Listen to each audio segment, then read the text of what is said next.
ભૂપેન્દ્ર પટેલની સરકારને પૂછવા માંગુ છું કે તમે ગાંધી સરદારના ગુજરાતમાં આ નશાના વેપલાને રોકવામાં નાકામ રહ્યા છો, ક્યારે તમે જાગશો ને ક્યારે તમારું તંત્ર પગલાં લેશે? ગાંધી સરદારના ગુજરાતમાં જે રીતે નશાનો બે રોકટોક કારોબાર ચાલે છે અને નવા વર્ષની શરૂઆતની સાથે આપણે વ્યસન મુક્તિના સંકલ્પને બદલે ગુજરાતમાં રેવ પાર્ટીઓ થાય અને ગુજરાતના ભવિષ્યમાં યુવાનોને નશાની આગમાં ધકેલાનું લાંબા સમયથી સુનિયોજિત રીતે ચાલતા ખેલનો આ એક ભાગ છે.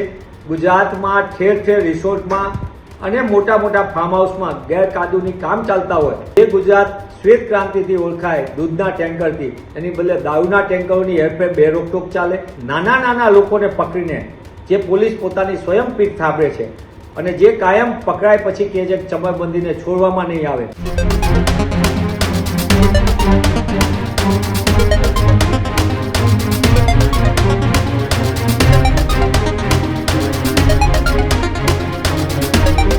સમાચારોમાં આગળ વાત કરીએ અમદાવાદની કે જ્યાં અમદાવાદની અંદર હાઈ પ્રોફાઇલ દારૂ પાર્ટીનો મામલો સામે આવ્યો છે.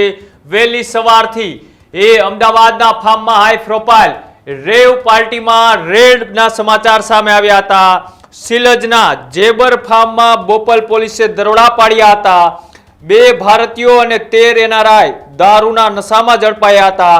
શરાબ અને શબાબ પાર્ટી માટે ખાસ પાસ પણ બનાવવામાં આવ્યા હતા. જોન નામના યુવકે પાર્ટીનું છે તે આયોજન કર્યું હતું. રેવ પાર્ટી મામલે એ ખૂબ ચર્ચાઓ થઈ રહી છે. ખુલ્લેઆમ એ દારૂની પાર્ટીઓ અમદાવાદમાં શહેરની વચ્ચે ચાલતી હતી. બીજી બાજુ એ સવાલો ઉઠી રહ્યા હતા કે અમદાવાદ પોલીસ શું કરી રહી હતી કે આટલા મોટા પ્રમાણમાં એ ફાર્મમાં દારૂ પહોંચ્યો. ડીજે પાર્ટી આફ્રિકન ડાન્સ સાથે એ આખી રાત નાચગાન સાથે વિદેશી દારૂની બોટલ એ ત્યાં મોટા પ્રમાણમાં મળી આવી અને સાથે નશાની હાલતમાં અનેક લોકો અહીંયાથી ઝડપાયા. ત્યારે હવે કોંગ્રેસના પ્રવક્તા મનીષ દોશીની પણ પ્રતિક્રિયા સામે આવી છે. મનીષ દોશીએ પ્રતિક્રિયા આપતા કહ્યું છે કે ગાંધીના ગુજરાતમાં દારૂની રેલમ છેલમ, ગાંધી અને સરદારના ગુજરાતમાં બેફામ નશાનું વેચાણ, યુવાધનને નશામાં ધકેલવાનું એક ષડયંત્ર અને શ્વેત ક્રાંતિના બદલે ગુજરાતમાં દારૂના ટેન્કરો ઠલવાયા. તેમ છતાં પોલીસ શું કરતી હતી તેને લઈ હવે સવાલો ઉઠી રહ્યા છે પોલીસ ઉપર કે અમદાવાદ શહેરની વચ્ચોવચ્ચ એ આ બેફામ રીતના એ નશાના કાળા કારોબાર ચાલતા હોય કે પછી રેવ પાર્ટીમાં દારૂની રેલમ છેલમની વાત હોય. ત્યારે એ ગુજરાતમાં એક બાજુ દારૂબંધી છે તો બીજી બાજુ એ પાર્ટી પ્લોટમાં ખુલ્લેઆમ એ VVIP હાઈ પ્રોફાઇલ એ દારૂઓની પાર્ટીઓ થઈ રહી છે. જો કે પોલીસે ત્યાં રેડ પાડી ત્યારે આખી ઘટનાનો પર્દાફાશ થયો.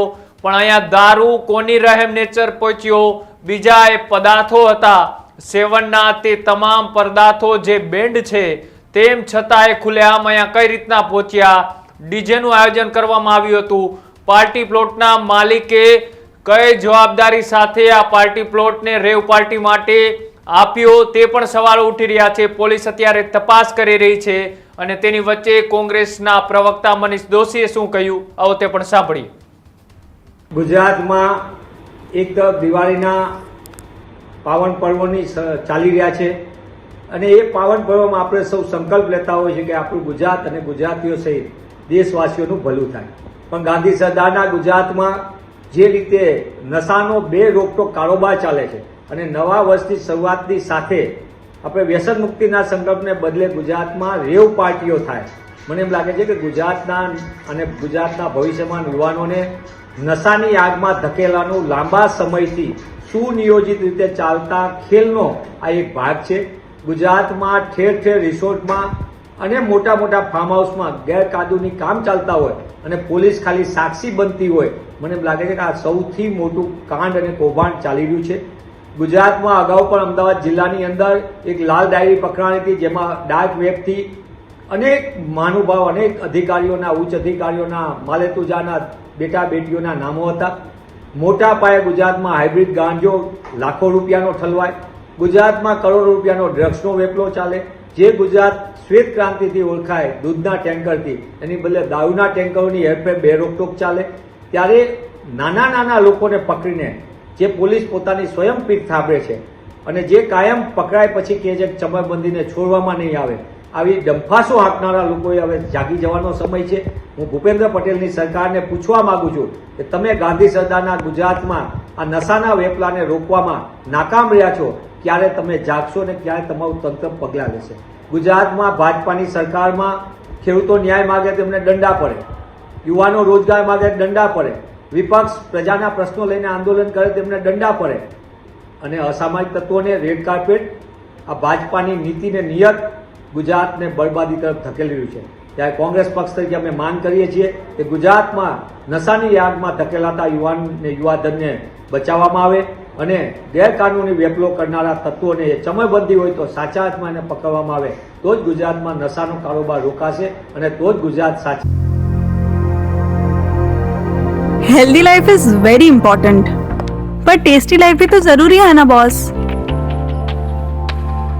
समोसा चाट से है प्यार, पर एसिडिटी से कैसे रहोगे दूर यार. Wait, we have a 3-step solution.